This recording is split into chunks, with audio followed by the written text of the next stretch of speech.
Okay.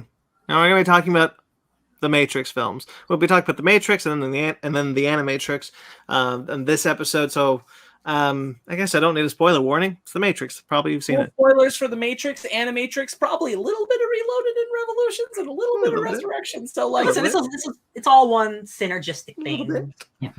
All right, where do we want to start with this one? I feel like I know where we all sit with the Matrix, so let's get going. It's very obviously the shittiest film in the franchise. One of the worst.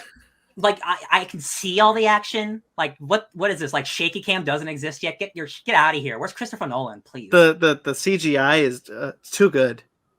Doesn't hold up at all. Like not at all. Like no movie has ever taken anything from the Matrix, and thank God they never did. Yeah.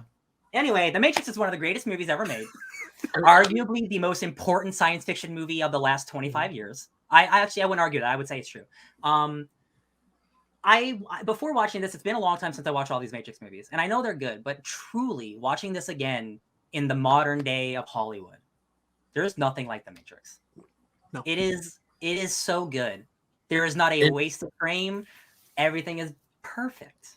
The great thing about The Matrix is that the second Neo wakes up, you're flung into a completely different film. It's like you have no idea what the heck is going on. You think you're just like some weird sci-fi, and then the stuff with the mirror happens, and you're like, "What the heck is going on?" And then, legitimately, Ben, you bring up a good point. Like it does, because the color tones are drastically different in both sequences, in the real world and not, admittedly. But when it happened, when like the green tone disappeared for a softer blue light, I was like, "Oh right, movies."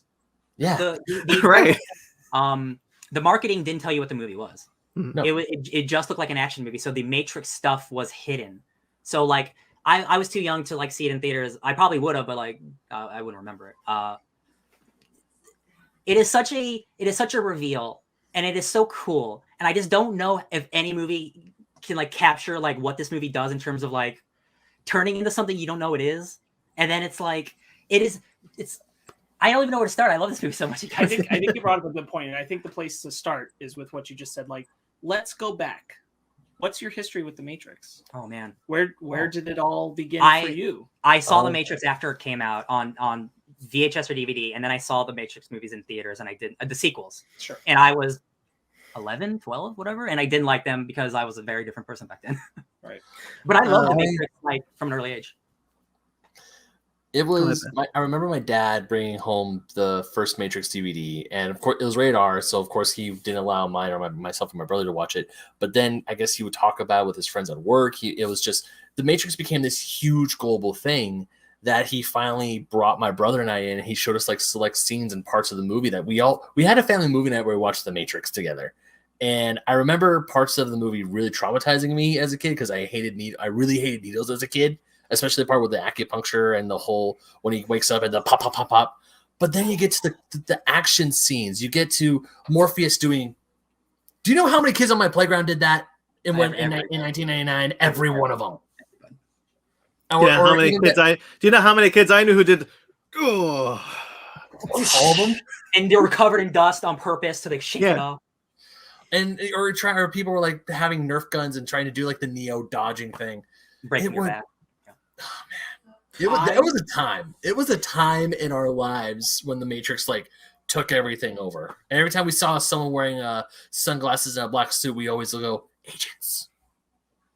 I remember none of that. Yeah. Because that's awesome. Because I saw the Matrix the first time on pay-per-view with my dad, and probably not that long after it came out. Obviously it was pay-per-view. So, and I went to a very small school, and like, I'm sure there were other kids who saw the Matrix, but no one was really talking about the Matrix. Yeah. That wasn't a thing that was happening around me. So I wasn't really thinking about it after I saw it. And like the age that I was, it was all just like, yeah, cool. Oh, like, no, yeah. I saw it early, but I didn't graft onto like the meaning. Yeah, like it was all just like, yeah, all right. I mean, cool.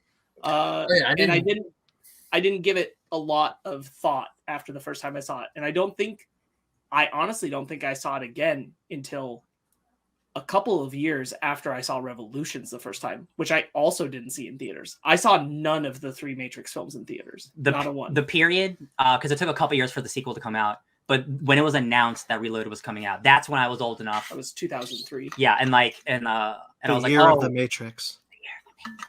And then I remember specifically, like I literally remember at school, I saw the Reloaded with my friends, and then we saw the trailer for the next movie at the end of the movie, right? And it was coming out in 6 months, and that has never happened in a movie before. And I lost and I lost my mind, even though I didn't really love the movie at the time.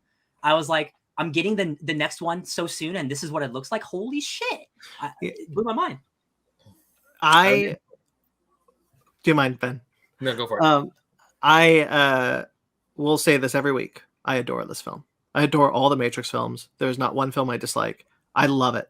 I do not know when I saw the first Matrix films. I do remember seeing the second 2 in theaters. I don't know when I saw the first one. I don't have a clear memory of it, but I do remember connecting to something, and I never knew what. And honestly, to this day, probably still don't. But I remember connecting on one of the first films ever to connect with me on an emotional level. Like I got it. I understood what it meant to me. Young and emotional. I love it. And so it became a very important franchise to me, and I had forgotten it. I had forgotten how important it was, much like I forgot, Dragon Ball Z, that was Godzilla for many years. Stop talking about it.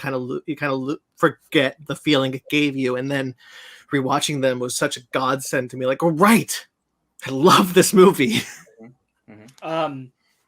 Matrix Reloaded. I'm pretty sure Travis showed me when it was on DVD, but Revolutions wasn't yet, and I didn't see Revolutions for a year and a half or so later when a friend Michael made me watch it, because he was like, "You really got to see that finale," and all that stuff. So my whole experience with the Matrix was extremely disjointed, and I didn't see Reloaded or Revolutions again till probably a few weeks ago. Hell yeah. And the original Matrix I had seen again in that time. So the original Matrix did get its oh, cool. There's good stuff here. Yeah. I get it now. The Matrix definitely it took a very long time. We're at that age where I've listened to a lot of other people who are slightly older than us talk about it on podcasts. So and they were at the, I know you have. I'm sure you and I have listened to a lot of the same ones. Yeah. And they were at the age where they could get enough of some of the deeper stuff at the moment when it hit. And I definitely missed that train. Yeah. I couldn't. That it didn't have the same, it was influencing my generation, but it wasn't influencing me. Yeah. And that was weird. You mean to tell me that you have never played Enter the Matrix? No, I did play Enter the Matrix. Oh, good. Oh man, I did not play it all the way through.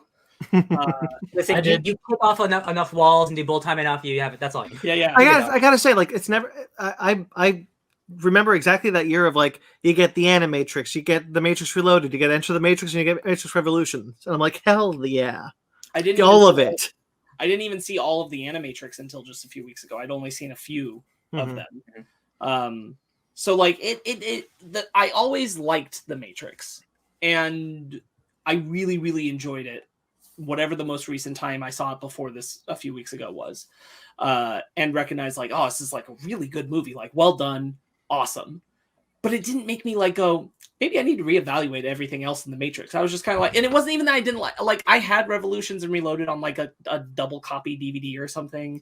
I thought they were fine. I didn't dislike them. I just didn't think about them a lot. Yeah. I don't think honestly a lot of people did for a long time. Yeah. And so, but it is nice to be going back and looking at all of this and this is a really important film. Yeah. And really, really well it done. only gets more important over time. Yeah. Just because to see where Hollywood is nowadays, which goes to the final movie we're talking about in a couple weeks. It really sucks that we didn't pick up action sequences, how to shoot action sequences from this film. We took it from Jason Bourne. Man, there was. It's unfortunate that a lot of the bullet time stuff just was relegated to parody movies and stuff. Yeah. Well, I mean, you get Equilibrium is a type of Matrix thing that came out after that was trying to be that is not taking the lessons from the Matrix. They just took the aesthetics from the Matrix. Yeah. Because that is a movie with them looking like dudes in the Matrix shooting guns. But it's like the idea of like the camera is part of the choreography of the action sequence. You're watching this action sequence, but like the camera is moving with the action and not cutting around the action. Well, it's because they're taking influences, real quick, man. They're taking influences from like Hong Kong cinema and Eastern cinema. They are not making an anime. They're not taking. This is not an American movie. This is basically might as well be like an Asian movie in a way. And that was why I'm really sad that like, this movie being so influential, one of the things that didn't influence in the future was how to shoot action sequences, because we don't get enough of this. But it did, but only until Bourne changed it. Yeah, the next because like Crouching Tiger, Hidden Dragon, you get the same fight choreographer Wu Ping coming from the Matrix, and he makes Crouching Tiger, Hidden Dragon after this. So like it did have its mark. Like Kill Bill wouldn't have been the way it was if the Matrix hadn't happened. Like it had its mark and its effect. It's just that then something else changed it. Yeah. The worst thing, if I'm honest. It's more that trend didn't last as long as what came next. It's also like The Matrix is like one of the most like well shot, well choreographed action movies of all time. That's because they put the effort and work in. And quite frankly, people just don't want to put that much effort into something if they don't have to. We talked about a lot of money. We talked about it with Arcane, with like The Matrix is definitely an example of every frame is created to be this kind of the perfect, like how do we get the perfect amount of information to the audience in the perfect way, and it's like the frames are crafted rather than kind of set. This topic is more attached to Matrix Reloaded, but I think it's relevant to what we're saying right now of the Matrix effect, which is that Jeremy brought this up to me when we were talking about the Matrix movies, and I last saw him, which is that film learned the wrong lesson from the Matrix Reloaded, because you have the freeway chase scene, right? Yeah. And the whole point is that collateral can be insane because you're in the Matrix. Yeah. So the collateral isn't as relevant or important. Mm-hmm. But every action movie goes, well, we got to do that, but bigger. And then that's when you get all this shit blows up. For no reason. But for no reason. Yeah. And it's meaningless, even though it takes place in the real world. It's just as weightless as it is in the Matrix. But it can be weightless in Matrix because it's in the Matrix. Yeah. And films just saw, it can be weightless. Like you think about like the way Decepticons and Autobots like smash through cars and people in them on highways in like the Transformers films. Yeah. And it's like that's entirely influenced by like that Matrix Reloaded freeway chase scene. But the weight behind it is different. Because it's all special effects. And so it becomes like, bleh, but also because like the sense of like characters and people mattering and existing in the world dissipates. That's like one of those like things that the Matrix Reload did cause that effect in action movies, where we cared even less about the collateral of big action set pieces. We really stopped seeing them as people and more as Matrix avatars. Exactly. Like it just went, well, it can be just as weightless as the Matrix, which doesn't work. Yeah. Go ahead. No, I was going to say you go ahead. No, Ben, you go ahead. Yeah, because I was going to say, even this film is like what? Oh, it's over 20 years old, right? Am I 1999? 1999? Yeah, 20 years old. It's over 20 years old. It still looks gorgeous. Yeah. Like I thought when I was sitting down to rewatch this movie, because I remember, because it's been years since I last seen the first Matrix film, and I'm thinking, okay, the CGI is probably not going to look as good. It's probably going to look a little clunky. It's probably going to look a little silly with the bullet time and all that stuff. But when Trinity does her kick at the very beginning of the movie, I'm like, oh no, this movie still slaps. This movie still kicks everyone's asses. This is great. To the credit of the people that did the work, the 4K remastering of the original Matrix films, very good. I have listened to people talk about this and I've read the reviews about it. Like the 4K upscaling is one of the best, like one of the industry's best. So like those movies look incredible on HBO Max. Yeah. Oh yeah. It looks gorgeous. Even the CGI of the Sentinels. I mean, you can still kind of tell that's like, that it's early-ish CGI. But it still looks really good. Watch the Matrix trailer under the Matrix on HBO Max, and it's in its original quality level, but like what would have been screened on a theater, not like a YouTube rip kind of quality. So like it's still just as good as it could have been at the time for what processing allowed, and you can see how much better the processing is for the film. Like that's as good as it looked at the time. And the Matrix film looks so much better in this upscaling remaster, which is incredible. Like a fine wine. It's weird rewatching this movie today. I mean, yeah, I saw like all the like when Neo goes to the Oracle for the first time, and then like the kid says there's no spoon. It's like, well, that's some deep philosophical shit, and all this stuff. Like, it's a great action movie, but it does have some good like philosophical. Let's talk about things. Let's go into the old noodle and just talk about things. Are we in the Matrix? What's there? What isn't there? What is real? Is this real? Is like the old noodle? The desert. Yeah, all the philosophical. As I was rewatching this movie, it's like, damn, they made not only a great action movie, was one of my favorite action set pieces of all time, being when they first go into the building and just everything gets shot up, and you also have a movie that makes you think. Which is why a lot of people were talking about the Matrix, because it's like, are we in a Matrix? And the joke persists. And it screwed people up for real, because like. They all live real quick, Brandon. They all live 9-to-5 mundane shitty jobs, and then it's like, oh my god, is my life so bad that I have to pretend that the Matrix is real? Man, that's part of it is also the marketing, which was, what is the Matrix, and it's like making you question it. Yeah. And so like the film almost feels like propaganda trying to shake you out of it, and you're like, wait. And not only just another great thing about it is just not only do you have the great action, the mind, the screw you over mind, the mind fucks. You also have really good characters. You have like Cipher. I hate Cipher, but I get why he's doing it. You get like performances from Hugo Weaving. I forgot how menacing. I mean, I knew Hugo Weaving was always menacing, but his first seeing him as Smith for the first time was like, you are terrifying. His scene with Morpheus, good. It's so good. Like his hands like on his head, and he's like, it's like I smell of you. The smell. Oh god. And he just like puts like seduce, and he's like, I want out, get me out of here. It's like, what the fuck? Hugo Weaving is so dope, and like the character of Smith is so fascinating, because like he starts off like he's just a program, and then he realizes like this kind of sucks. Yeah. And he's like, he gains emotion being an artificial intelligence and whatever. And I'm like, he hates this shit so much. He doesn't care about the agents either.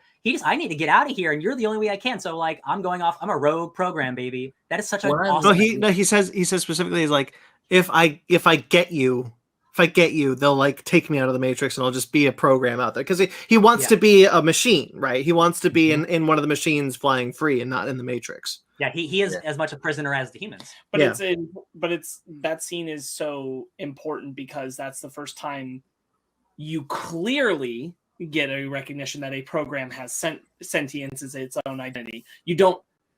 Sometimes you don't know the first time you watch The Matrix that you actually already got that with the Oracle. Yep. Yes. But you did. That's so brilliant.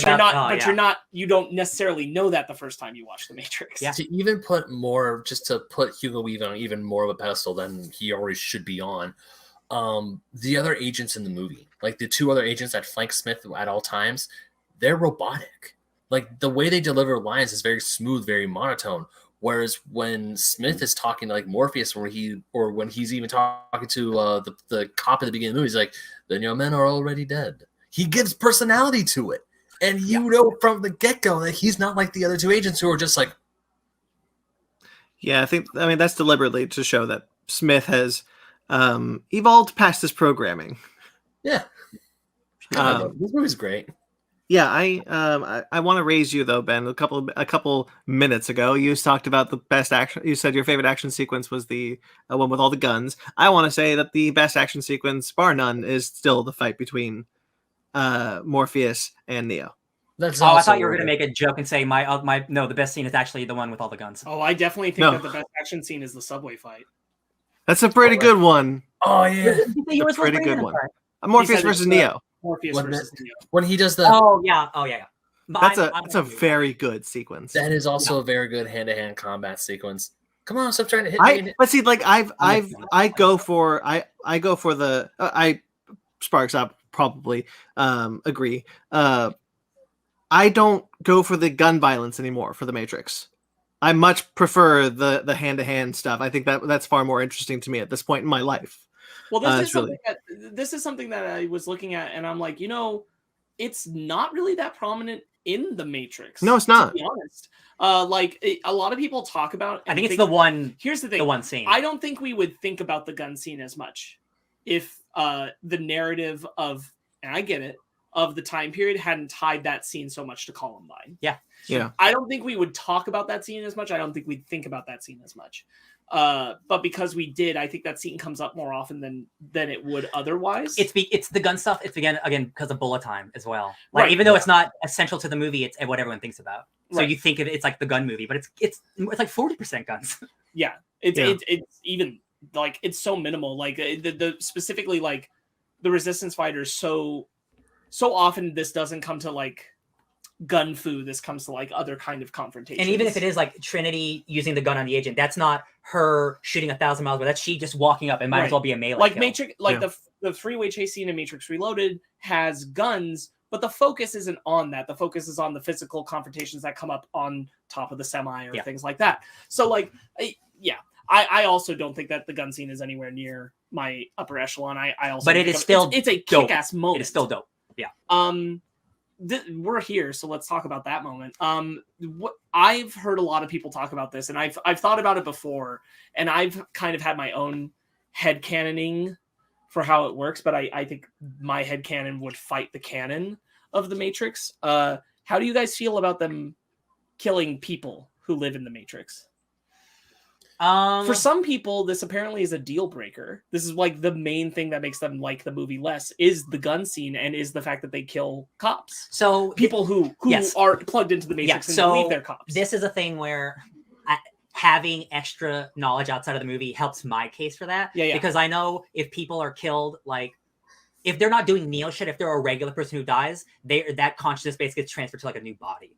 So they can keep. Okay, so that basically it was my headcanon is that if you are plugged into if you die, because the film frames it as if you die in the Matrix, that means you die in real life because your brain assesses that as real death. Yeah. But if you're plugged, they never like explain if you're plugged into the Matrix, like then when you die, you just are reinterpreted into the Matrix. Yeah. I didn't assume that when they're killing people, but it's interesting that like Neo's not told that. No. So you're not sure that Neo knows that. So Neo is still killing people he would supposedly all Neo has is the line that Morpheus says, until they're unplugged from the Matrix, they're all our enemies. Anybody can be an agent, anybody can be a blah, blah, blah. Everyone is out to get us. Right, they're all a representation of the system.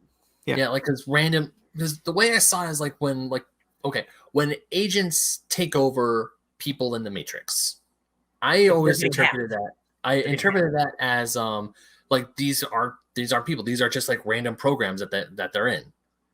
No, they're people. No, they're people.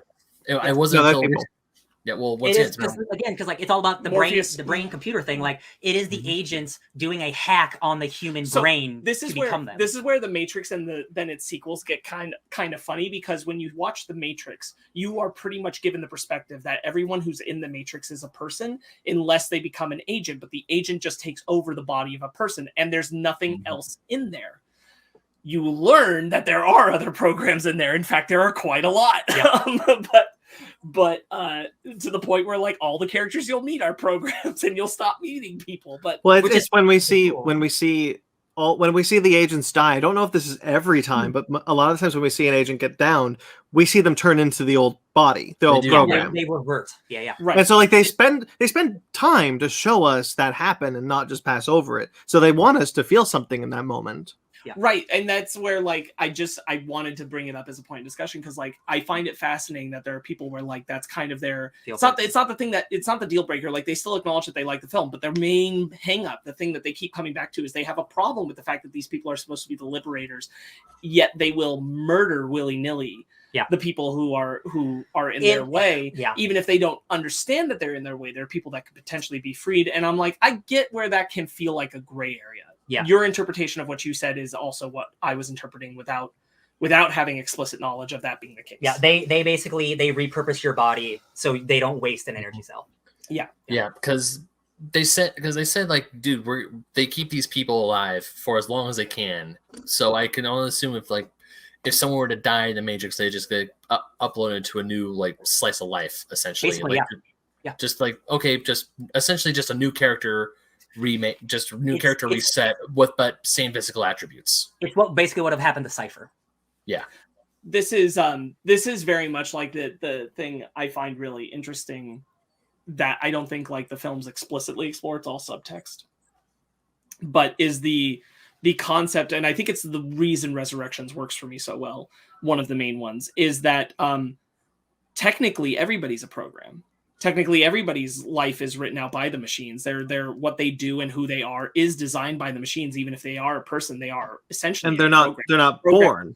This is the thing that we learn with this is the thing that we learn with Neo, is that Neo has been programmed more than once, and like to do certain things. So like it kind of recontextualizes all that and makes it so, yeah, it would make sense that like as long as they are part of the system, when you see them that way, when you see that they are, even though they are people, they are also just the programs, you can take that as they are the enemy, and like it's only when they seek freedom that you can truly engage with them on that level.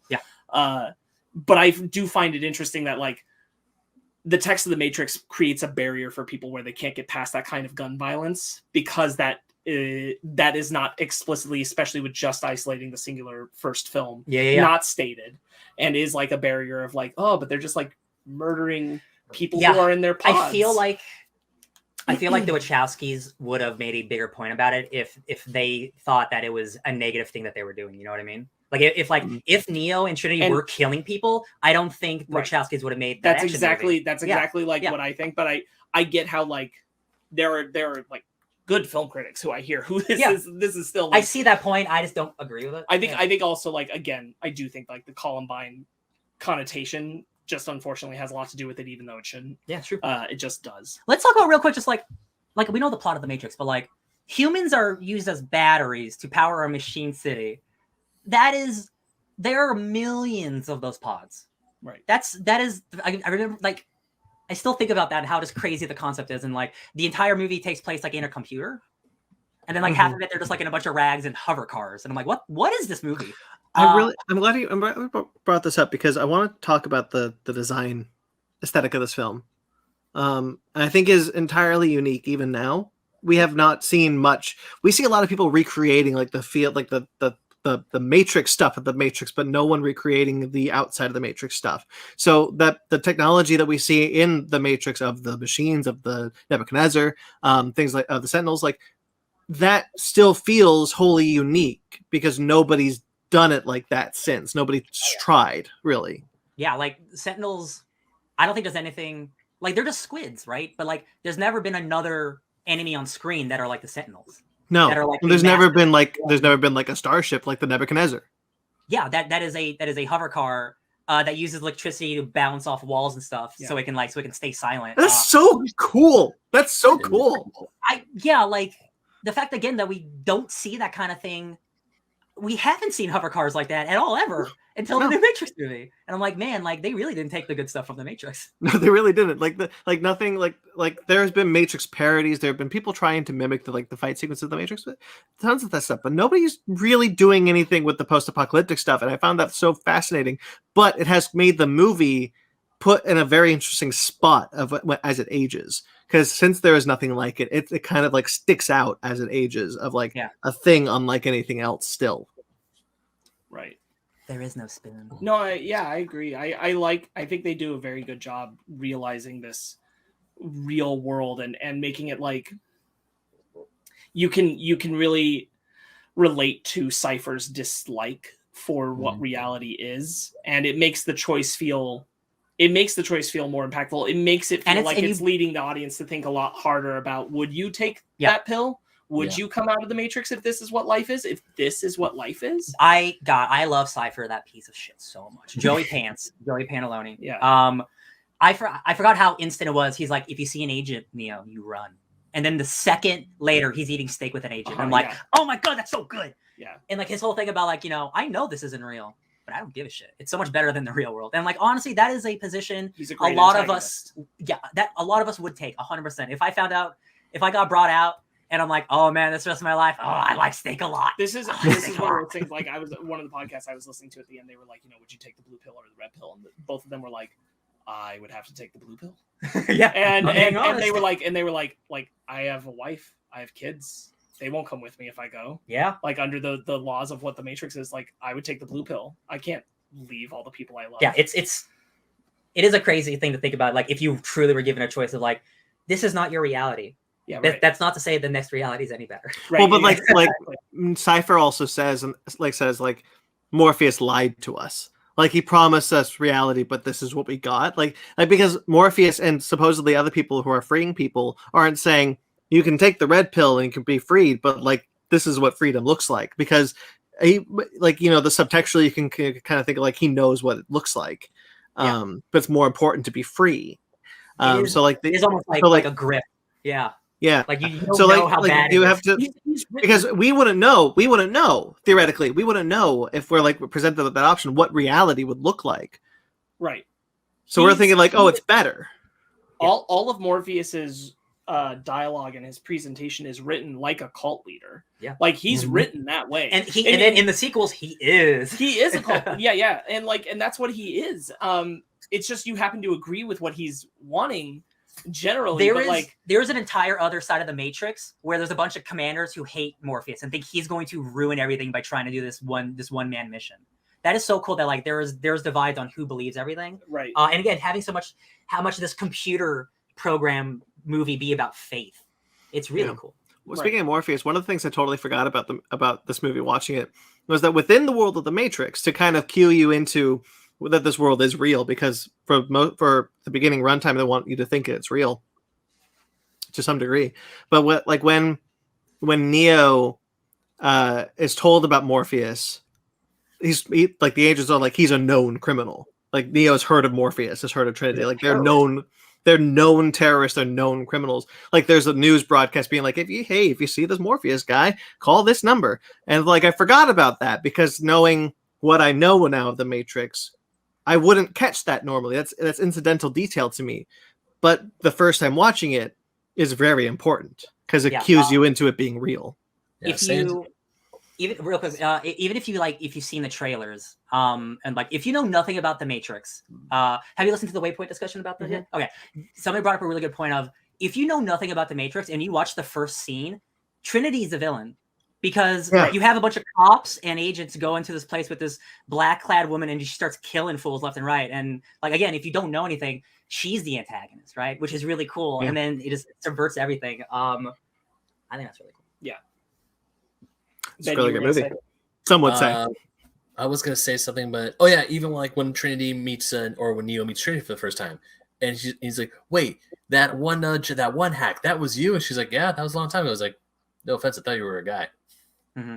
Oh yeah, Trinity being like a hacker in. Oh man, real quick. So the Wachowskis like grew up in like Chicago and whatever, and they went to this bar.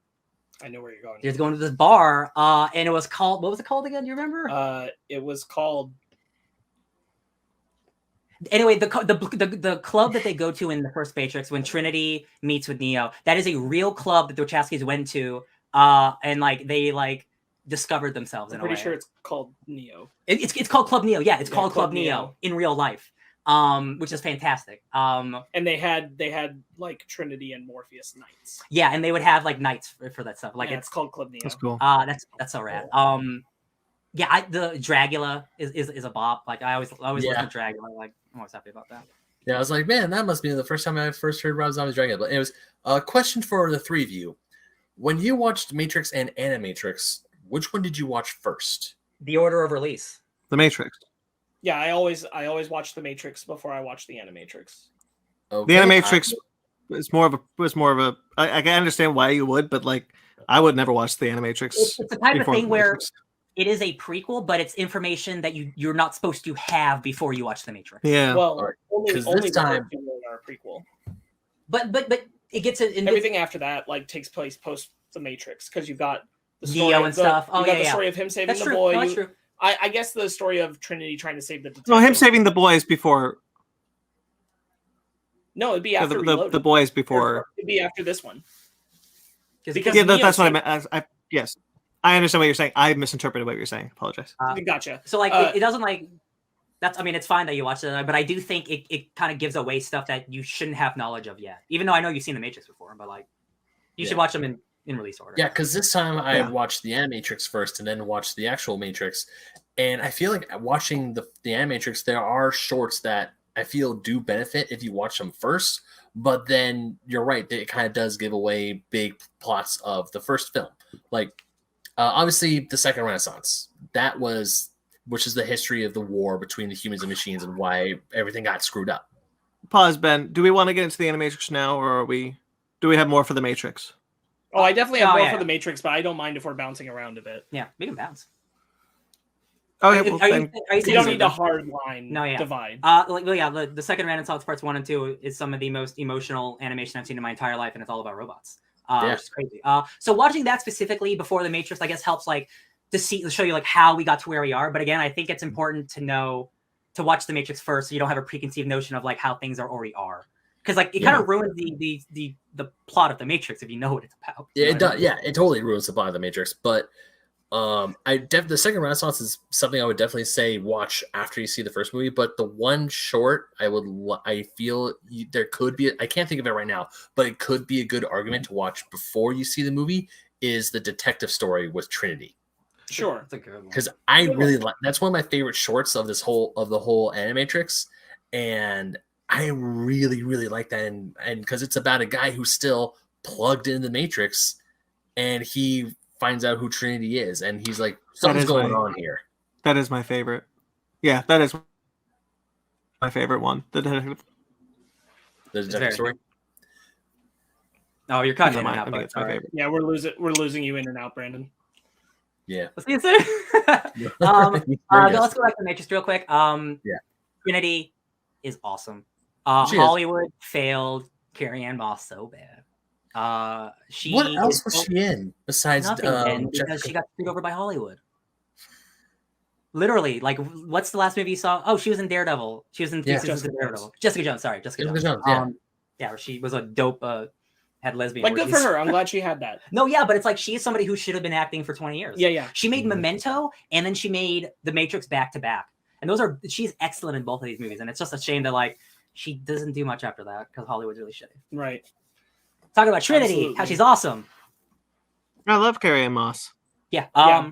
Like her introduction again of like get up, Trinity, get up. Like that is it's so cool. And I don't know how else to describe it, but it's like a character who just went through so much shit and then she has to will herself up. Yeah, that's really good. That whole That is the moment where you start to, if you are watching it for the first time, you start to think maybe she's not the villain. Yes. Yeah. But like, there's also that bit when Agent Smith takes over someone, but it doesn't play the sound effect, so you just think that Agent Smith has been driving a garbage truck. Yes, that's the part that's supposed to kind of like, wait, why did that truck turn around? I love it. That's so good. Yeah. And she puts her hand in the window. Everything up to like when they cut to Keanu is basically a short, and it's true because they shot that as proof of concept. Yep. So it was designed. Excuse me, it was designed to be the opening of the film, but it tells you everything you need to be sold. And like, if it was just released as a short film, you would be like very like, all right, well, that was pretty cool. What's going on there? So the first Matrix, it has this, but not nearly as much as the next two movies. Like, it is definitely the least emotionally like an emotional movie, but it does start to show us the love stuff. Like, this is the beginning. Like, the Wachowskis have changed so much as directors. Like, people wanted Resurrections to be just The Matrix. The Matrix is the only, like, after they made The Matrix, they're not the same filmmakers. Like, they truly are just not the same filmmakers. They are not, action is not their priority, emotions are their priority. Mm-hmm. And it's really cool to see the beginnings of, like, this is a hardcore science fiction story, but still it's love that's going to save the day. Because Trinity saves Neo in this movie. It's surprising to me how many people, like, either if they do talk about the kiss, they find it stupid, or they don't talk about it even at all. Yeah. And like, we were watching The Matrix this first time I'd watched it in a while, and we were watching it together, and I made a joke to you that I was also sincere about, where I'm like, oh, you don't become the one until you find the one. And like, that really is weaved in entirely throughout, like, the story. There, like, the only thing is that you don't get it until you're watching it again, but like, Trinity is constantly like not telling Neo she's in love with him. there are 3 instances before she finally tells him with the kiss that she almost tells him that she's in love with him, but she plays it off. I love it. She plays it off 3 times. And like, that is always at the core of the movie. Yeah. And it's wild to me. Like, everything else is like way more presentational and bombastic. And like, you're right. But it is the underpinning through narrative that like, it's love. Love is the thing that the machines can't understand. Love is the only reason why. And ultimately, Neo's love for Trinity is the only reason why this is going to all play out differently. And it's crazy because like, and that's weaved into real quickly, Ryan. That's weaved into all of the movies, and I even mean the new one. Oh yeah, yeah. Oh, yeah. Well, yeah. Ooh, I had it. It's gone. Ooh. No, sorry. No, it's okay. No, it's okay. I'll come back to it. I'll remember in a second. But I think the Wachowskis have done a lot of good interviews where they're talking about like, you know, there's a conversation like now that they have transitioned and like talking about they have admitted that they didn't feel this was a trans narrative when they were in the act of creating it. That wasn't the goal. That wasn't the intent. But they can recognize in retrospect where like the feelings that they were feeling inside themselves were conveying themselves through that. They were working on even though they weren't movie. Recognizing that that's what they were doing intentionally. Yeah. Though there are things like Switch, where Switch was supposed to be even more direct thing because Switch was supposed to be male and female. Yep. In the between the two worlds, there was going to be a male counterpart actor for the real world. Yeah. And not like this. The female character for inside the Matrix. Oh yeah, like all the side characters, like I think they're pretty good. Like I like Tank and Dozer a lot. Switch and Mouse. There's another guy. Aok. I don't remember. They all get killed. APOC. Thank you. I like. I love the crew is good. Even if even the ones that don't get like a ton of screen time, they are a good crew. Yeah. I think it was very smart. I think it was very smart that the second film lowers the number of crew, but for this movie, I really liked the ensemble of the side characters. I thought they all worked very well. Absolutely. I do too, and they bring across an idea of like the multiculturalness that the Matrix will further expand on as it goes, which is a really nice thing to have. Yeah. Especially of the time and in such a big blockbuster film. That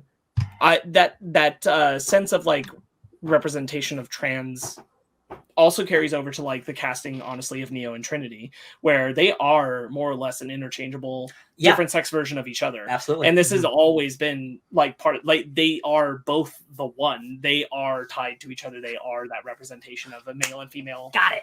I remember my connectivity. Thing. Yeah. Go ahead. Speaking of connectivity, like this is a thing dealing with programs, and like love is a type of program in a way for a human. You know what I mean? Like your body is wired to like feel this way about a person. That's like it's like incalculable. Like you can't describe love. You can't. I think that's just really cool that it intertwines and like again like talk about movie way later, but like the fact that they were able to bring it all together in Resurrections is like truly really cool, and I'm so glad that movie got to exist. But that's also like one of the things is that the machines can't program love because they can't understand it. Not to say that machines can't feel it, because we encounter programs later that feel it, and we have the program that explains it in Revolutions where he says like, you know, this isn't something we're programmed to do. Yeah, but I'm doing it anyway.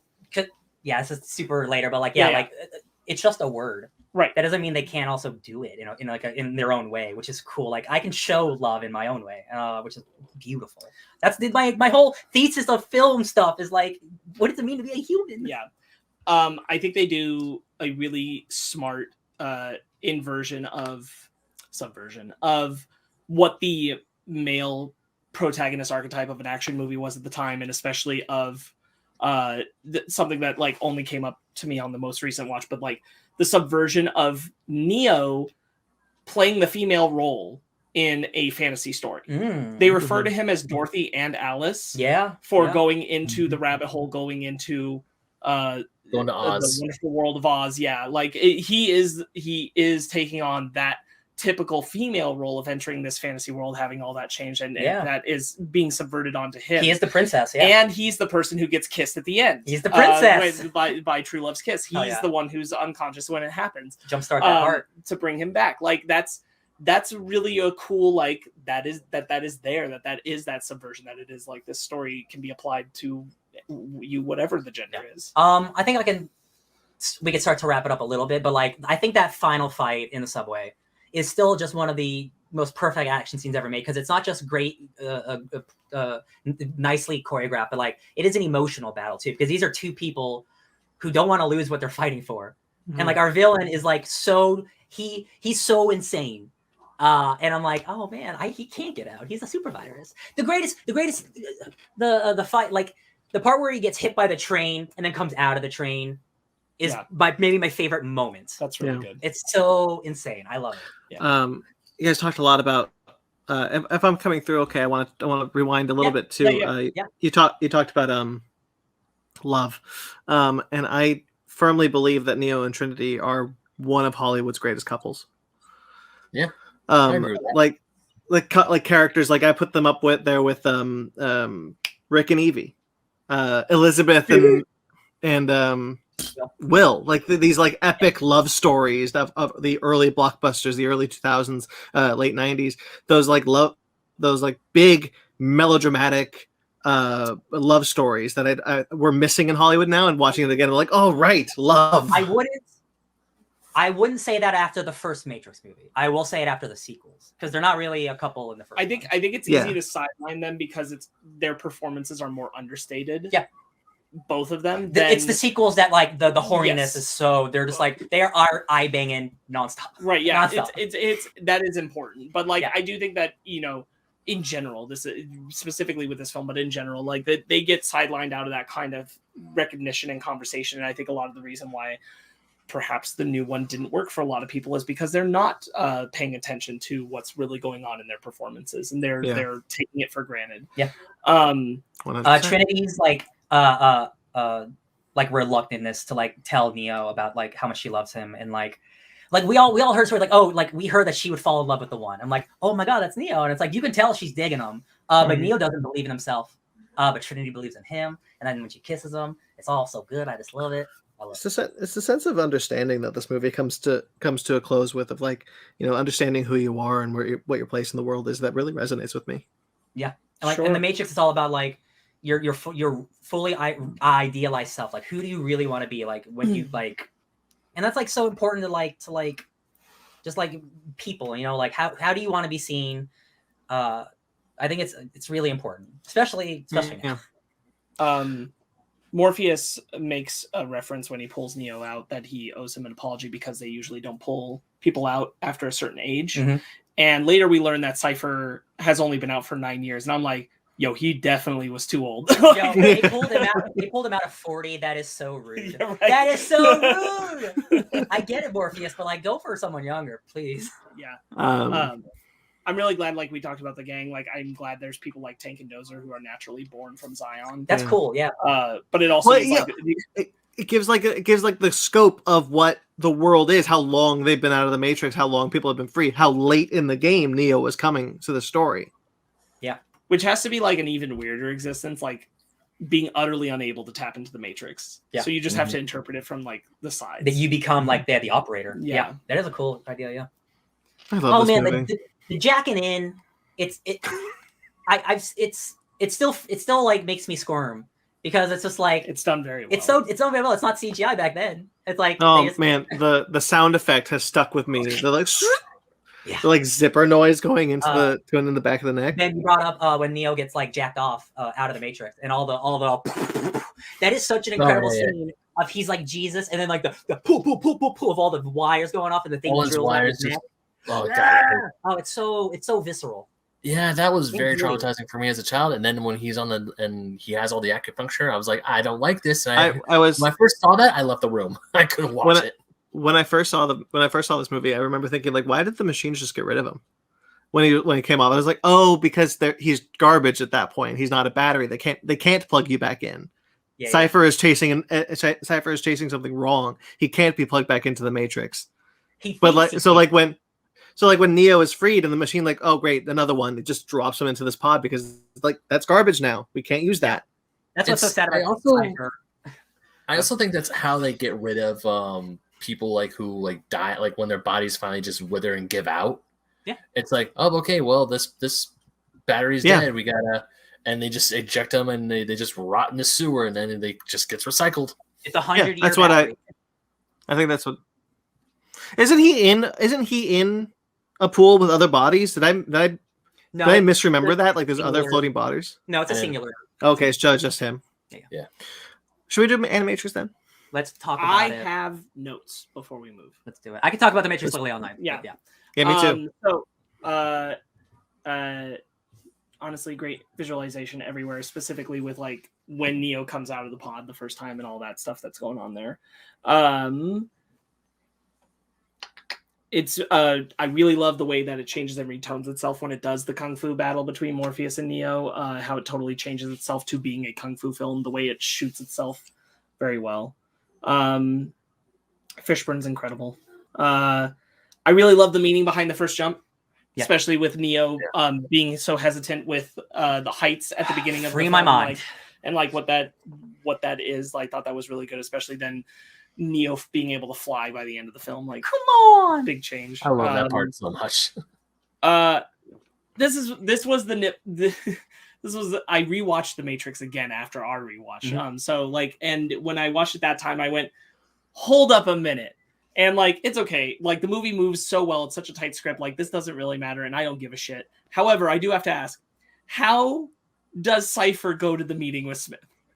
Who plugs him in? Who gets him out? That's a good question. Good point. No, how does no one know he did it? Because like when they're all together, he can run off. Right. But like, you have to assume. You have to just like let that one go. No, exactly. But I like, feel ya. but based by the concept, like he needs an operator to pull him out. Like, how do you do that? Someone has to be like watching him. Yeah? My presumption is that perhaps it's a flashback. It has to be a flashback. It might be a flashback to another point in time. Could be. Like it's him thinking about that conversation with Smith after he's just talked to Neo, and that's why you're seeing it at that moment.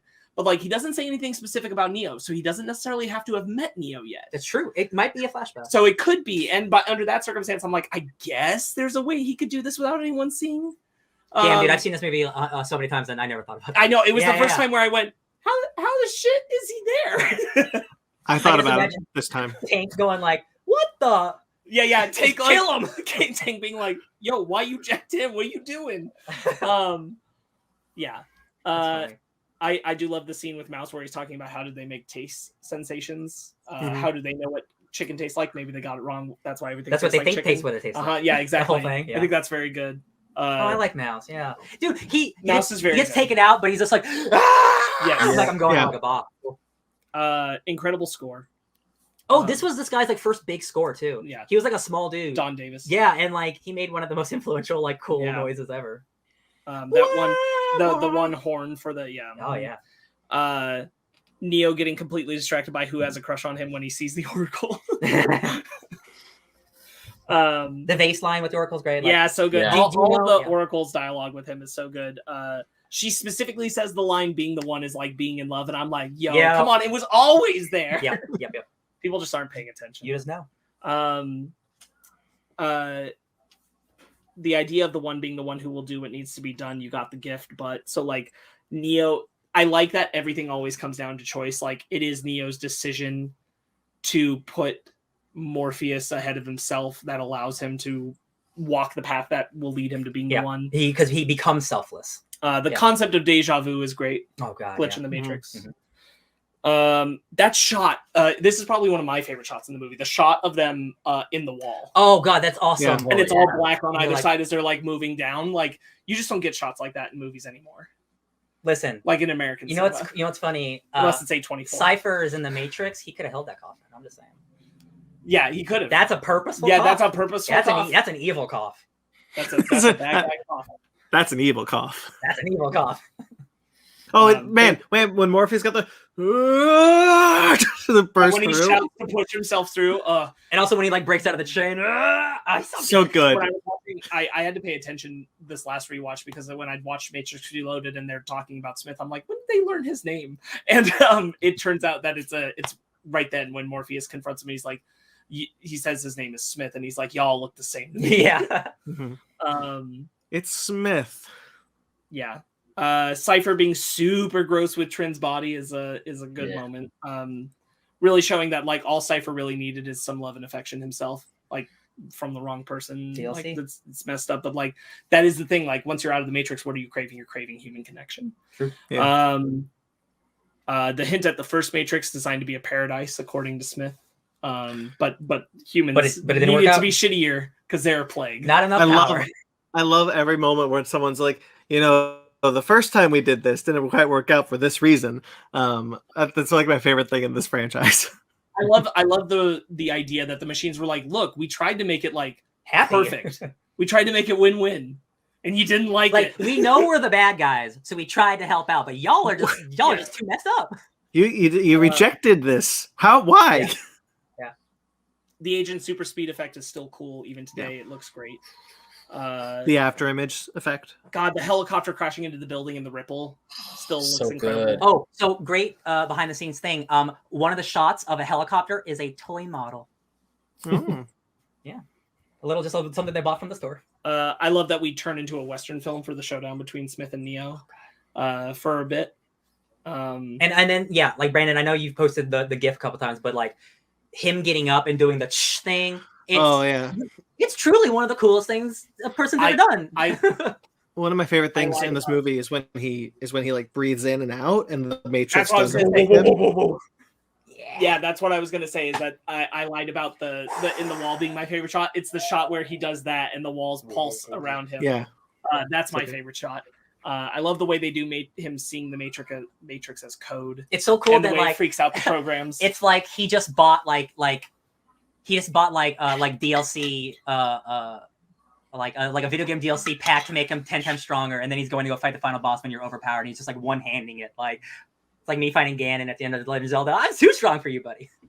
Yeah, it's crazy just how tight and like probably the best execution of delivering constant exposition while never like bogging the audience because it never gives you too much because it doesn't want to reveal itself yet because they're saving that for the sequels, but it gives you like just enough you're like, this is mad interesting. Well, and like even if they weren't, they knew when they needed to hold back, like when it would be too much for the audience. Yeah, you couldn't have the conversation about the Oracle being a program. Yes, exactly in this that. Movie. Yeah, it would like that would be too much. Yeah. You just needed the whenever exact they're amount for the Matrix. The exposition sequences are broken up with like, wait, something's coming. You know, they like break them up like that, like something's happening. Right, and they know when it would be too much for a single film. Mm-hmm. Yeah, Animatrix, exceptionally smart movie. Yeah, 10 out of 10. The Animatrix. So, man, what's your favorite? You said your favorite is the detective one, Brandon. Ben, is that your favorite as well? Yeah, that's my favorite. Yeah. I think I have to go with the second Renaissance. The second Renaissance, because it's just like. I think so too. It's just like a fake documentary about the end of the world, and that is beyond fascinating. It's also, like I said earlier, like truly Who's that documentary for? Truly heinous. Because again, the thing is, like, it's in the Zion archives, but like it's a weird robot lady who controls it at the end, which is interesting. Yeah. Man, the emotional devastation that I feel for these robots, I've never felt for like in anything else in the genre. Maybe Westworld is the closest thing I can think of. But a 5-second shot of a woman getting killed, and then she turns out to be a robot underneath. That I started crying. Did you get emotional during this? Oh, yeah. Dude, I didn't want to look at you. It's one of those things you're like, I'm crying. I don't want to look at you. Yeah, I know when you do that when we're watching. Yeah. It was insanely brutal, and I'm like, this is like almost like a snuff film, and it's like it's truly powerful because like to understand like what the machines are feeling, you have to see what they actually are going through, and like. Now I get why you turned us into batteries. I get it. No problems there, buddy. It's really interesting because like when you first kind of talk about subversion of expectations, like, you know, when you're first kind of watching it, like, oh, this is how the robots enslaved us. But it's like, no, the humans at every step instigated this. Yeah. There was never, the robots were only ever retaliating. And they did so much for us when they did not need to. Yeah. Like it starts with them just being like, you know, like just worker bots, and then they eventually make their own city, 01. Sounds a lot like. And then they go to the UN. Like the part where I'm watching this, I'm like, yo, if they go to the UN, it's like, yo, we don't want to do shit. We just want to like coexist peacefully. And then, of course, they just get. Well, they said because they're like, we can offer trade because you guys like our technology, so we'll keep offering the technologies. Like we made hovercrafts, we made blah blah blah, we made da da da. So it's like we'll offer you a trade. And like no, blah, blah, blah, blah, blah, blah, blah. And then the whole like the black sky thing. Just as I'm watching, it's like, wow, yeah, I feel like this would happen IRL if this was real. But man, people, absolutely. There is an amount where like, yes, it makes like humans seem responsible, but it also like makes it seem like both sides, there's a little bit of both sides being bad, kind of thing. And like one specific one, I know you heard this exact same point, and so I paid attention to it too. But it's because of Waypoint. But it's the murder. It's robot? bigger. The B166ER. The trial that starts this thing. So when you watch the security footage that shows him murdering his people, you're told that like you are only shown the evidence of like it's almost as if he snapped. He just killed them out of nowhere. And then he says like he just didn't want to die. But if you really look at that security footage in the upper right corner of the doorway is a machine that is there to dismantle him right away. And take him away. Which means that the humans were going to dismantle him in that moment. The reason he murdered them is because they were about to kill him right there. And like the narrative doesn't tell you that entirely. It's all in the visual. But also, did he need to split her head open? Right. So again, like, I understand I wanted to die, but like, that's pretty extreme, Mr. Robot. Right, exactly. They need to kill the cats. Yeah, thank God. Yeah, it becomes, it's just very interesting how like, you really gotta, they did such a good job of really needing to pay attention to everything. There's something so long lasting and horrific about like when they are in war and war is just bad for everybody. This honestly reminded me of like, this is Westworld season 7. Yeah. Right? Like this is how far we progressed. Man, so the robots, they eventually make their own city like in the middle of the Middle East. I think it's Middle East, right? No, it's in the cradle of civilization in Africa. And they built this massive machine city, and they're thriving, and like their economy is doing better than the entire world. Their fake dollar is worth more than a real dollar, right? And they're exporting cars and all this stuff. Humans, for some reason, don't like that, so they just try to kill them. They just nuke them, which is incredibly shitty, obviously. There's a lot of really... Go ahead. Oh, there's the robots, like they get nuked and then they forget that like, oh yeah, radiation hurts humans and flesh, which they don't have. Yeah. So some of them got hurt and then now they're just all ready to retaliate. Now you have a robot army that you cannot fight. There's a lot of really horrifying imagery in this short, in both parts. Not just like the brutality-ness of it, but like the flaming horse, the robotic horse riding through the, or the bit where the collector is like pulling a person out of the machine, like rips his arms off. When they're figuring out how to make emotions happen in a person when they're messing with their brains. Oh my God. Yeah, how they're trying to figure out they're making the Matrix at that point. They're figuring out how to program. Yeah, exactly. You have like all the people strung up and they're just all in agony, and some of them are, when you get close ups on some of them have like half their heads like vertically, have their faces missing, and it's just there is some. The second Renaissance has some really gross shit, on both sides, and both the human, like even when I was watching the first part, when Brandon, you mentioned earlier the woman who was a robot, but she was getting brutally murdered, or Sparks did that. Damn it! Why am I going to use too much stuff? It was me, Ben. It was me. That part was horrifying. It kind of reminded me of watching old Holocaust footage back when I was in 6th grade when we were learning about that. Yeah. And it was and of course when the war actually begins and you see all the humans. Like the first time I ever saw The Animatrix was when it aired on Adult Swim, funny enough. Me too. And I remember when I saw that, I was like, yo, like the scene where the soldiers, like we just mentioned it, the scene where the guy is screaming to help get saved and he's ripped out of his armored mech. Always stuck with me. But his arms and legs stayed. Yeah, that is horrifying. Yeah, but it's not just horrifying and it's not just gross, but it's also like tragically beautiful in a lot of places. It's gorgeous animation, honestly. Like it looks it's very well animated. There's a lot of real like beauty in the sense of different personalities being present in the machines, the way a lot of the machines, even when they've designed themselves, look different as they're going into battle. Like there's personality present in their own self-design. So they're humanoid in nature, right? Because they got built that way. But as they became their own thing, they stayed that way because like they want to mirror like a living thing, right? Like they themselves are living, so they're not going to be monsters. They're not going to look like monsters, right? But the more they evolve, before they evolve, there's they say in Waypoint again, I forget it is, but there's a evolution type thing in biology, where at a certain point everything will evolve into a crab, because that is like the perfect survival thing. So like the robots that we see in the future, they're sentinels, and like they're little crab monsters. The human robots don't exist anymore because they're not human. The humanity in them is gone. Right. Just like the humanity in humanity is gone. It's like they've both transformed because of this war, which is super cool. Mm-hmm. What else? Do we want to talk about a different short? I got one. Can you get Emma real quick while I say this quote? This is my favorite quote in the entire, because Emma's doing crazy shit. After the robots have won and they go to the UN, there is a sentinel, and he's like the mouth of Sauron, and he says, "Your flesh is a relic, a mere vessel. Hand over your flesh, and a new world awaits you. We demand it." That is the scariest thing for me, because that's them finally going, "We've been nice this entire time. It's over." And then of course they just like they sign it. He does the barcode, and he nukes the whole place anyway.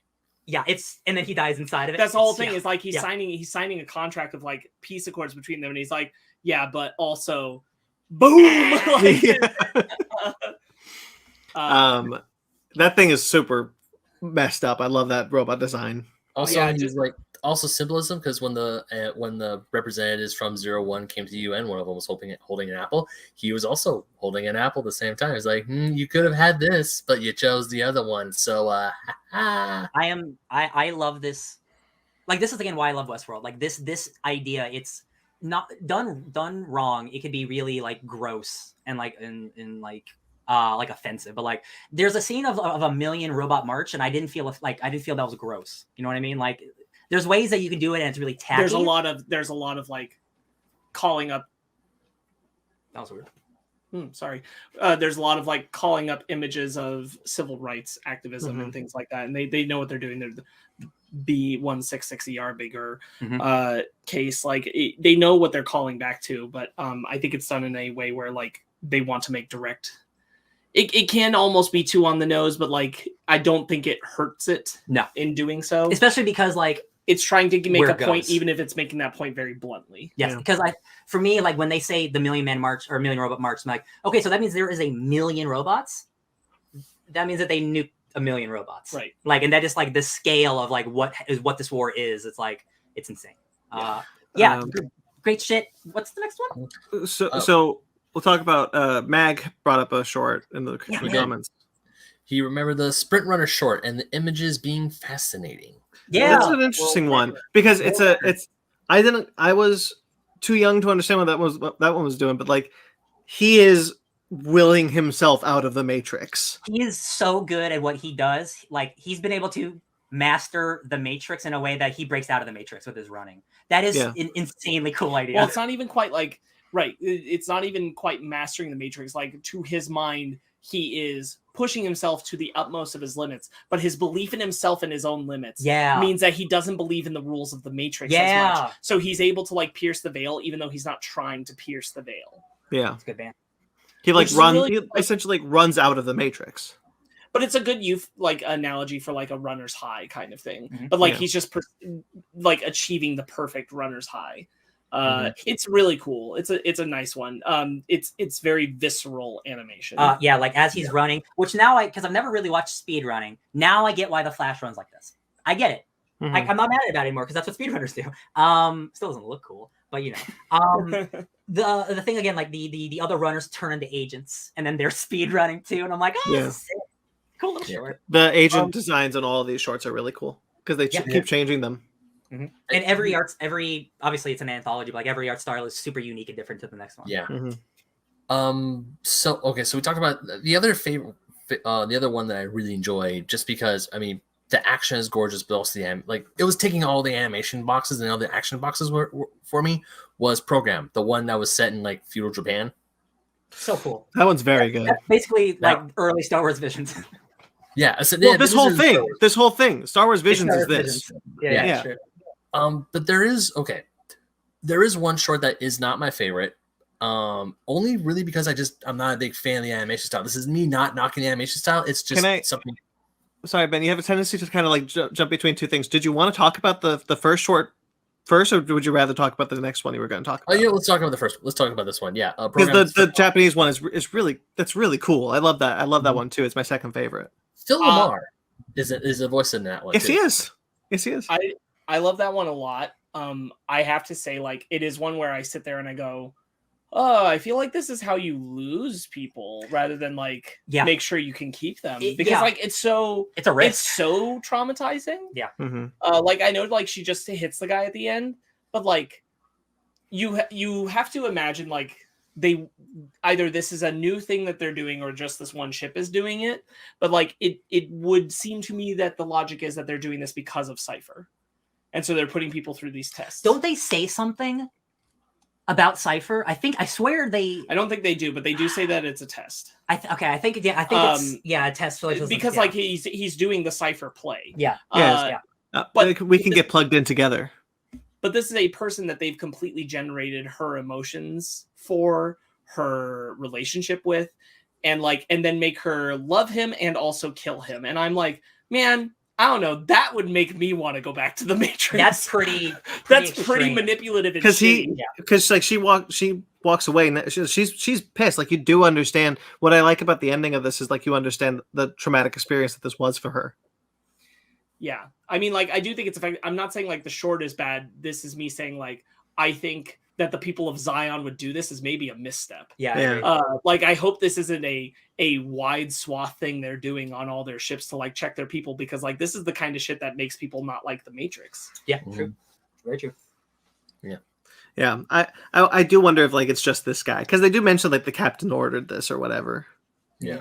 Like it's just this captain is like, yeah, let's torture my crew. Yeah, let's try something. It makes for a very fun short to watch, but it very definitely makes me go like, ooh, this is not the way you guys should handle this. Morally wrong. This is morally not okay. Yeah. Ben, did you have another short? Yeah. Damn. So the other short that I like the story of it because it introduces a character that we see in the other films.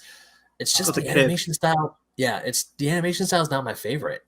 That's fair. I love it because which one is this? Is the this kid? Kid story. The kid. Yeah. Oh, I love the kid. Yeah. I thought you weren't gonna like the Aeon Flux one. Kid story is one of my favorites. Yeah, I think that's probably my second favorite, honestly. Is like nonstop, like beautiful, like painting. It's like it's all hand drawn shit, which is really impressive.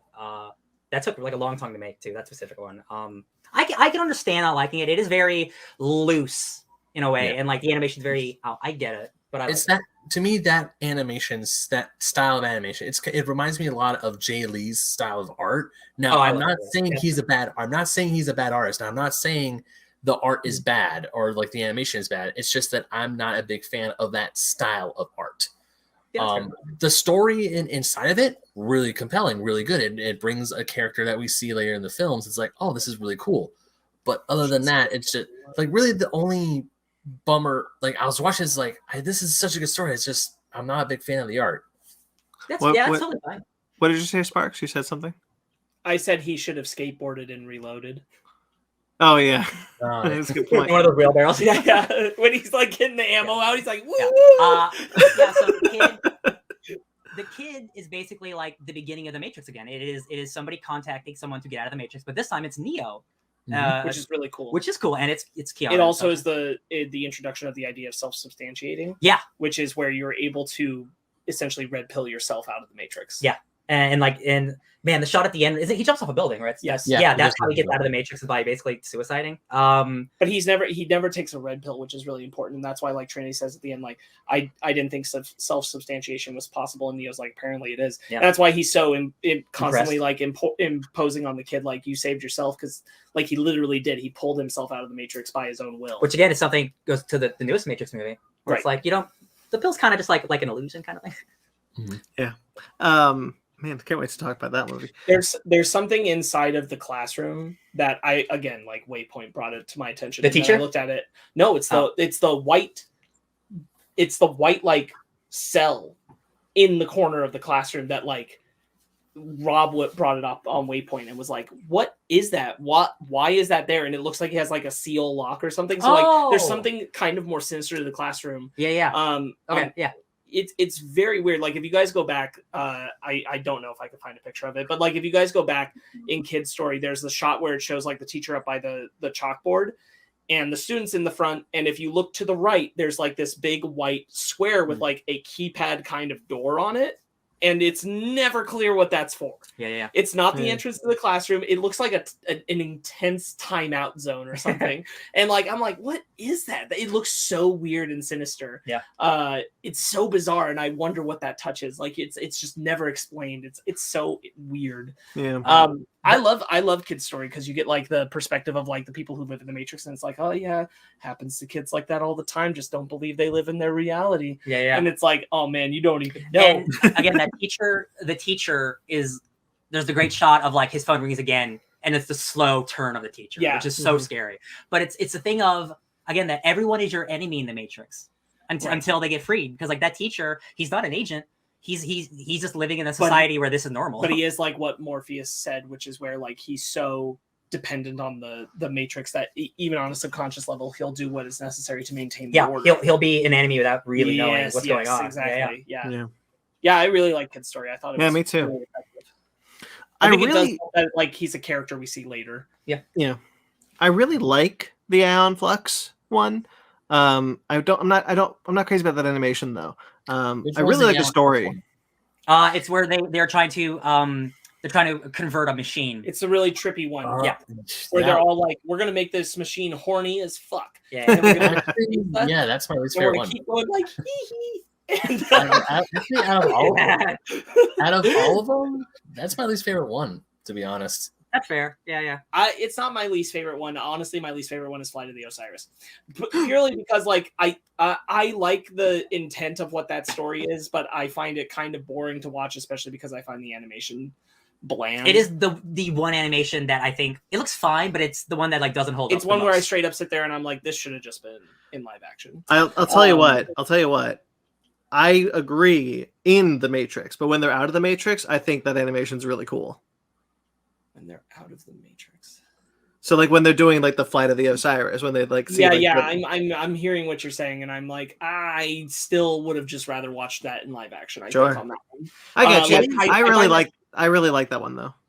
I get that. Like I'm not knocking it. I'm not saying like, oh, it's shit. It's just like it is my least favorite because I find it the most, outside of like what it means for the story of Matrix Reloaded, I find it the most unengaging. Mm-hmm. It is nice to give you like a little. Whereas I like the Aeon Flux one because like they do this visualization of like when the machine stops being a machine and starts seeing itself as something related to humanity and reinterprets its own design, and then even when it comes to come to help and connect with the girl still can't see past the machine and reacts to it in horror, and like it's one of those that like it's weird. I don't think all of it works, but it does make you like think, and is the only Matrix thing that I think tries to step into the mind literally of a silent machine. Yeah. Mm-hmm. It's a perspective we don't really get. Right. The ending is, he like accepts like his humanity almost, and like the tragic ending of like he connects the girl and then just decides to die in the Matrix or whatever this closed portal of the Matrix is. And then just ends up sitting on by the sea the same. This is the one that's the hardest for me to like connect. Like I think it does like good setup for the concept of like the only real solution is for machines and humans to come together of their own volition. I think it does good setup for that, kind of good setup for like machines that we meet in Matrix Resurrections. So baby! However, I'm like, I don't understand how this exists in the context of the Matrix timeline, because like where and what is going on with the monkey? Animals are dead, y'all. What's going on? Yeah, that's really, just gotta be. That one really throws just because they wanted to. I get like yeah, there's right. Literally that's the one that puts dead. me off in such a major way. And the other thing is like we've never seen a place like that in the real world, and like they're above ground, which is wild, and that's hard to. It is kind of like the least like canon makes sense. It doesn't feel them. tangible in the world of the Matrix, even though I think it's exploring like really important and vital things to the Matrix. Yeah, but the real world stuff is very hard for me to like make function in relation to the rest of.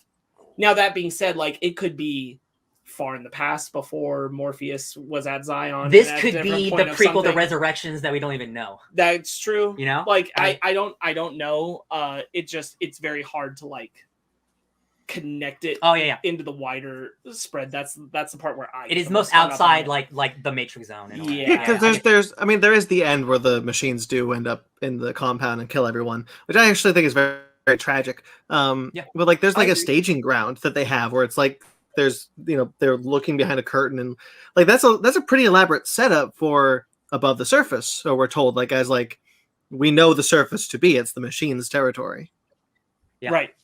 Yeah, it's just very, it's interesting, and I have a hard time placing it. Because I like weird visuals. Like if the cool visuals weren't that cool, I definitely would be lower on it for all the and stuff like what they meant, and like what they meant, like everything that's inside with all that cool visualization, and the fact that it is the machine like interpreting itself to how it can connect to humanity is cool. Yeah, that is what makes me like it. I agree. Yeah, the outside stuff not so much. Yeah. I really like Flight of the Osiris, though. I'm kind of like, I feel the same way, much of the same way, like Bardock, the father of Goku. I really think the sequence is really badass, and like I kind of want them to make it. Like I want them to make it. I want them to live, and I know that they can't. There's no way, or there's no Matrix Reloaded. Yeah, I respect that. I kind of wish it had been in the hands of a different animation studio. That animation studio was doomed. So like it you kind of wish that it could have been someone else. It was the 1-2 punch of this and Spirits Within the Final Fantasy Spirits that Within, bankrupted that company. Yeah, and like it did not have the future of animation at its threshold, and like I think I needed someone to be more visually engaging with it for it to be the story it was and be animated, or to just do it in live action. Brandon, do you like this one because it got sexy people fighting? No, I like the outside the Matrix stuff. I told you. Okay, because I like that stuff more. I mean, it's very horny. We get some male booty and female. Yeah, that's what booty, I so mean. Everyone is represented. That's what I love about it. Back in 2003, this wasn't happening. Show me some booty. Like I really like, I lamented how I miss how horny blockbusters used to be. This is pretty horny. Oh yeah, this is peak 2003's peak. Horny. I really like the next week when we talk about the horniest of them all. I really like when they like independently lift up their thing and be like, oh. And it is like hover cars are so cool. So like watching that scene, it is awesome to watch. But it's just like I just wish it looked a little better still. It is for me. Like it doesn't ruin it, but like it is the one that's aged for me. Mm-hmm. Yeah, it's definitely the one that aged the worst. We got one left, right? We have two. We have the detective story. Detective, right. Which is a really good one we kind of referenced before. Yeah, it's a noir Matrix thing. I love it so much. Yeah, I just love how it's stylized differently. Like the Matrix for him is like a black and white noir movie, and even the cars look like they're from the 1930s. That's why, because he's from the second iteration. No, I'm kidding.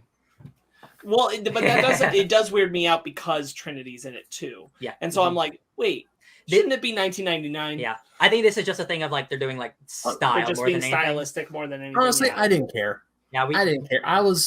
Because I knew that this whole thing was an anthology series from the get-go. So I'm like, I'm going to see some cool shit. I'm going to see some weird shit. And but the thing is, have you seen The Animatrix before? Is this your first time or your second? No, this is my second. Okay. I've seen it before. I watched it on Adult Swim years ago. I think Star Wars Visions is a good like primer in a way. Like if you were going back to the Matrix, and you have the Star Wars Visions knowledge in your head of like, oh, they could be canon, they could be not. They're just heavily stylized bits of Star Wars. Like this is what this is. It's heavily stylized bits of the Matrix. Yeah, I think the thing that we're not like rubbing up against, but I think it's like how much of this is canon and what, and not that really matters for an anthology, but like. The Second Renaissance is canon. That's the movie. Yeah, that's what happened. That's the Matrix. Whereas something like the detective story or like the program, I'm indifferent if that's actually happening in the Matrix that we saw. You know what I mean? As opposed to just making a cool story. Yeah, the Flight of the Osiris one has to be canon, obviously. The Kid canon, but other than that, like in the History of Zion one, it's like, yeah, I guess they could be, I guess. Yeah, I mean, but like for the Wachowskis' money, like all of it is canon. Oh, for sure. Like all of it is intended to be canon, and like I think the detective story only like gets weird about the canon only because it is Trinity, and if it was anybody else, to be like okay, but it's Trinity, and so you're like, what is this? Where are you? It would have been Trinity when she one of her first missions after she got unplugged. I think that's the implication anyway. Yeah, when it was like 60s.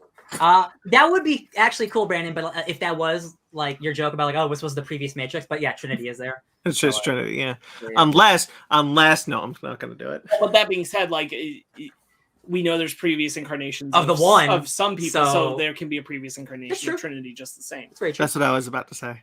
Yeah. That wouldn't. But that goes against what the architect said because the previous ones didn't have a Trinity. Yeah. Well, there could have been a previous Trinity, just not a previous Trinity who connected to the one. Not true. Because the change is supposed to be that the Oracle told Trinity she would fall in love with the one. That's the change she made. She did it. There's another universe where would she have ever done it if she hadn't told her about it? Just like the vase? Oh! Would she have been looking for it the same? That's supposed to be the change that the Oracle made. I love these movies. Because the Oracle, when we get to the end of Revolutions and the Architect and the Oracle are talking about, the Oracle played a dangerous game. Well, this was the big change because we get to it and reload it. We'll talk about it next week. Programs are cool. I love it. I love it. I love it. Love this franchise. It's really good. I like Detective Story a lot because you get that immediate in the moment watching a person who was hopefully going to escape the Matrix being taken over by an agent. Yeah, that's yeah. And he's fighting it because he's aware. Oh, that's so cool. And she's like, "Yeah, you didn't make it. Sorry, bud." Yeah. Rip. Yeah. And then what's the only way to stop the agent is to kill him before he turns. Yeah. I don't remember. The other one's Beyond. It's Beyond. the one where she's with the lady with the star birthmark on her face. Yeah. She's trying to find her cat, and they're playing around with like this spot of the Matrix is just all it's a glitch in the Matrix. Yeah. It's just like a glitch where we get to play around with, and that it's is or the Dark World thing. Yes, I was gonna say the same thing. Yes. Oh, Dark World. Yeah. That one is interesting because it's really just them playing around in a spot. Or this girl trying to find her cat. She's playing around with these kids, and then the agents mow it over, and then she goes back. What cues the agents is that the way I saw it is that she is willing herself out of the Matrix. She's like finding her way through the glitch of realizing that this is not reality, and then that's how the agents can like sense that, so they go to like be like, let's scrub this thing, and this never happened.